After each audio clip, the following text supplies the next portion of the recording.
Hello friends, சவுதியிலேருந்து பேசுகிறேன் Umar. இங்கே பாருங்கள் friends, electronic engine Volvo friends.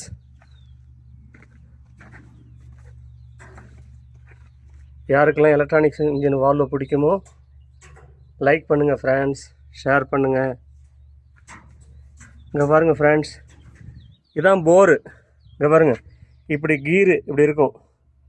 இது மூலியமாக வந்து இங்கே பாருங்கள் ஒரு ஆமுத்து ஃபிட் பண்ணிருக்கணும். இங்கே பாருங்கள், இதுதான் போர். இது குறைஞ்சது 600 மீட்ரு இருக்கும் ஃப்ரெண்ட்ஸ், 600 மீட்ரு. இங்கே பாருங்கள், இந்த தோட்டத்துக்கு எல்லாத்துக்கும் இதான் இப்படி தான் பாயும் தண்ணி. இந்த ரெஷார்ட் சொல்லுவாங்க. இந்த லை போது பாருங்கள், அப்படியே இதிலே கனெக்ஷன் கொடுத்துருப்பாங்க ஃப்ரெண்ட்ஸ். அந்த இன்ஜினுக்கு தான் டேங்கு, டீசல் டேங்கு பாருங்கள்.